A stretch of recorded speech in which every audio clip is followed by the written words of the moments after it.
PSU bank index, Nifty PSU bank index देखिए, मेरे ख्याल से अब आप चाहें तो इस स्पेस पर फोकस कर सकते हैं, क्योंकि अब ये इंट्राडे में यहाँ पर एक बड़ा मूव शुरू हुआ है और इसमें नॉर्मली अच्छे मूव आते हैं।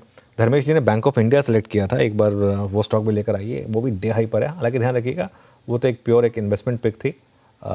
धर्मेश जी यही पिक थी या बास्केट में भी बाइंग कर सकते हैं PSU बैंक की? अनुज जी, टॉपिक तो बैंक ऑफ इंडिया थी, बट ये बास्केट प्ले जरूर बनता है PSU बैंक, बिकॉज सारे सबके अपडेट्स काफ़ी अच्छे आए थे और कंसिस्टेंट रहे हैं, चाहे वो PNB हो, बैंक ऑफ बड़ौदा हो, कैनरा बैंक हो। ये अगर इसका बास्केट बना के चले तो मुझे लगता है कि बेहतर रिटर्न मिलेंगे as compared to private sector banking space.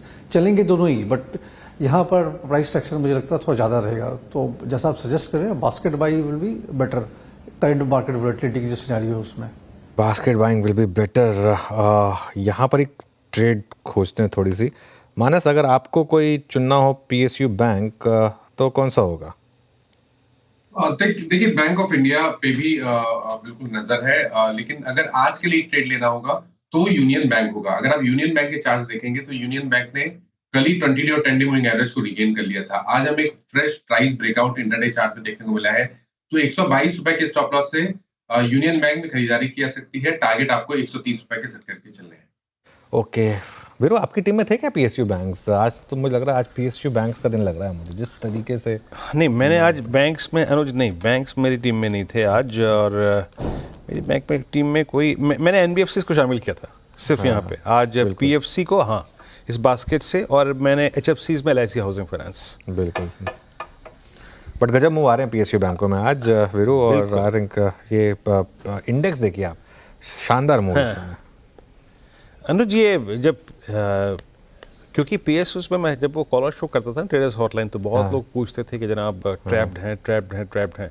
वो जून में जुलाई में जो मोमेंटम कोलैप्स हुआ था इलेक्शन रिजल्ट्स के बाद, क्या ये बॉटम फिशिंग करनी चाहिए इस वक्त, अगर आपके बहुत अच्छे फ्रैक्शन मिल रहे हैं, आपको डिफरेंशियल मिल रहा है प्राइस में? तो I think so. I think tier two PSU बैंकों में मोमेंटम अच्छा है। आई थिंक ये मोमेंटम प्ले हो सकता है, क्योंकि रेट कट्स, रेट सेंसिटिव, ये सब, और प्लस इन स्टॉक्स में ना वैल्यूएशन की बहुत जगह है।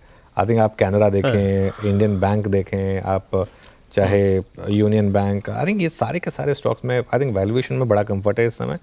आई थिंक बिल्कुल, आई थिंक इसमें बास्केट अप्रोच नॉर्मली काम करती है। इसका एक निफ्टी PSU 20 है, वो आई थिंक एक अप्रोच नॉर्मली काम करती है। इस पर आप चाहें तो फोकस कर सकते हैं।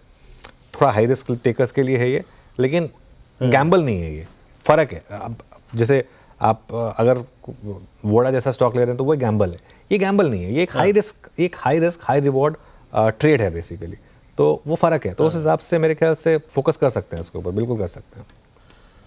ओके, तो ये था PSUs पे छोटा सा डिस्कशन। मीनवाइल